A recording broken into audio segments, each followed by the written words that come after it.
Alright, hello everyone, welcome back to RCH Builders. So, last we showed with the shower, we have finished installing all of the tile. Now, Tyler is in process of grouting it. So, he's already started over here and he's gotten probably about halfway down this wall.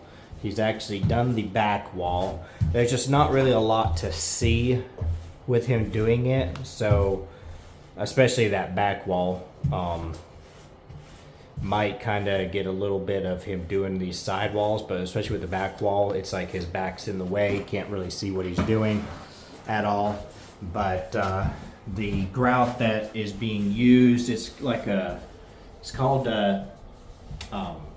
fresh lily, as Tyler's been mixing it. It's almost like a grayish white color, so a little bit different than the tile. But he's got the entire back wall, the whole nook and everything is done all the way down to the ground from the ceiling. He still has this entire wall to do over here. And this one, he's almost done. He's still going to hit a little bit around this here. It's not really important. I generally just try to fill all the cracks.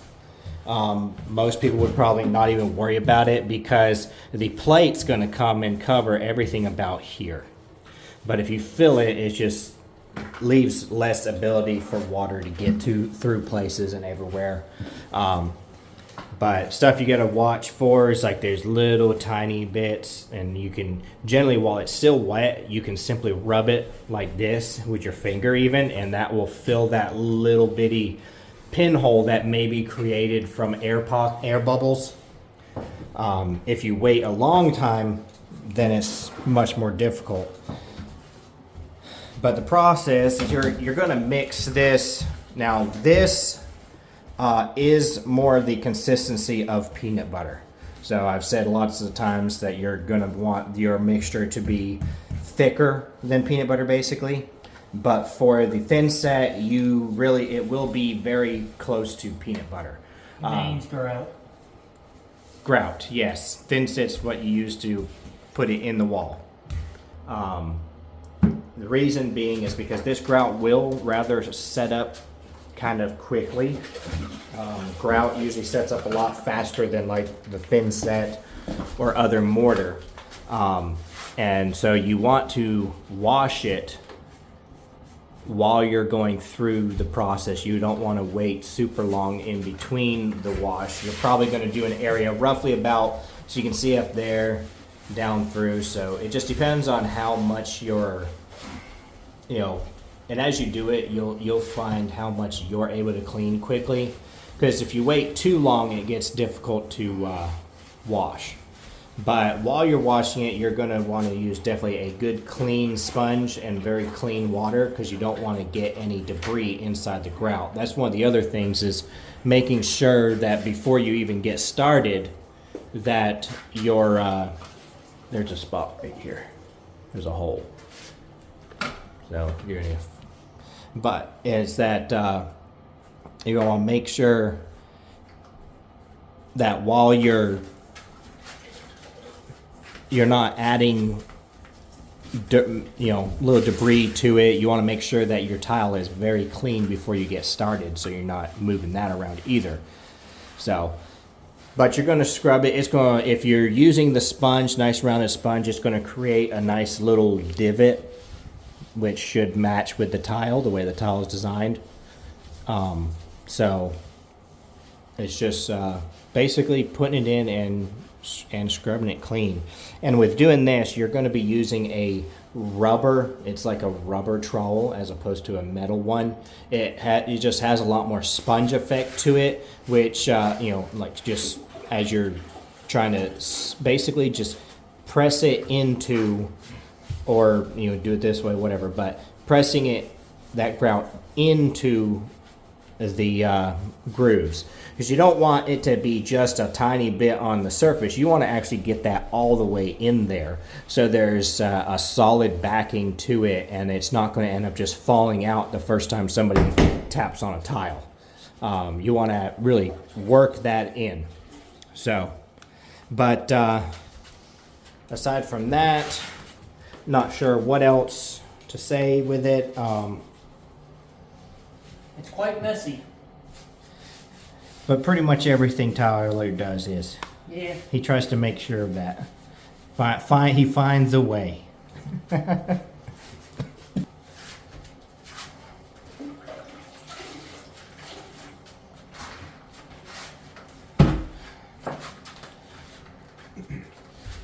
And you'll want to change your water that you're using to clean the tile with. You'll end up wanting to change that every so often. But for the most part, most of everything with tile is going to be having a at least somewhat artistic eye and being able to tell what a straight line is. If you have those, you should be able to basically just, put it in where it's straight and then scrub it where it's nice and straight. And then aside from that, the other artistic stuff is to try and help decide to line certain things up, like lining this up where it's centered. And same thing with the shower heads. Just so that when people are looking at it, it looks nice and good on those and not off. Just to me, that makes a lot better sense. Centering these up. I mean, I know some people, they would have, like this tile here, they would have just used straight tiles all the way up through there because it's only a small space. Same thing on the side. But I think artistically, it's going to look better to have that every other seam. Keep that seam going all the way up through. Same thing here. So yes, a lot more cuts to go ahead and put these two pieces in like that, but it looks better in my opinion. Now, you don't usually want to do that in the back of it. There it is solid tiles. Yes, we could have continued that up through. There's a couple reasons why I would say you wouldn't want to do that. One, in this case, is that line's not going to be centered of it, so it's going to look off. And in most cases, depending on your dimensions with your tile and how these are, but this is the way that these ones were. They wanted them on both on the one side over there. It just was not going to be right if it was lined up exactly with the tile. It would have been too far apart from each other, too close to the corners. So there's just a few different little things with that. But the other thing is in the back of that, because that is a place where just water, if it gets back in behind it in any way, you want as few seams in it as possible. But otherwise, doing that, trying to line up as good as possible, like where the tiles come across. So that is exactly at a seam where we did the top there, but the bottom's a little off. That's just what it's going to be. The dimensions. Now, if this was lower and the dimension that they wanted in between this point and this point was different, we could have done something a little bit different and maybe had it fully inside of a tile. But that's not as big a deal, I don't think. I think it still looks good. The main thing is like I say, keeping this seam. Like don't take it out because a solid piece will work, because it breaks up the aesthetic of it, in my opinion. So, but so he's just going to clean up his mess there, and then I think he's got about another 2 foot, basically just roughly from the center of this valve to the end to do on that side, and then he has this entire side over here to do. And then just to make sure that he feels good about what all he has to do, oh yeah, he also has to do behind this curb here. But to make sure that he doesn't get depressed and think he's going to run out, then he has this entire floor to do as well. So,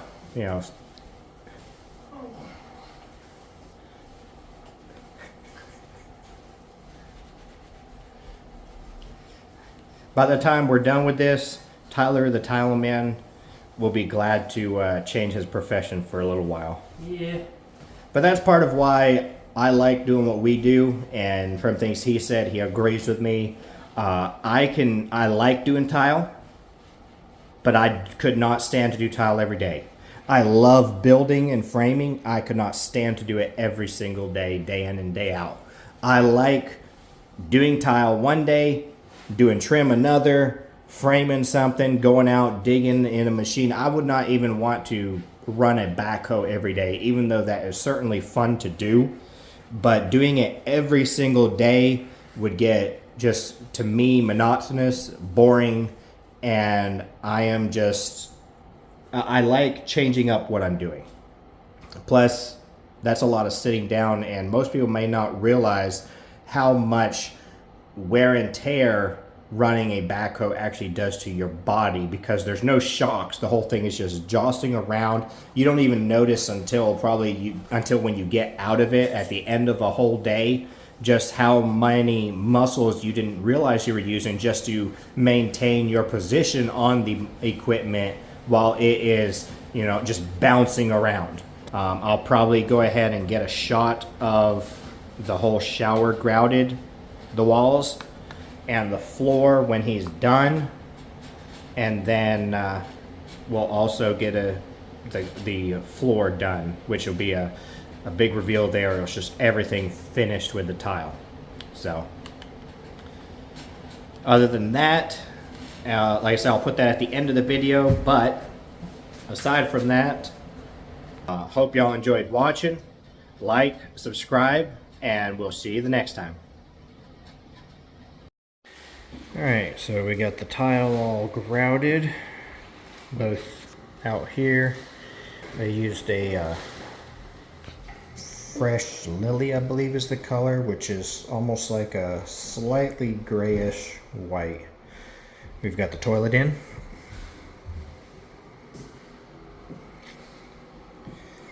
And the shower is all grouted.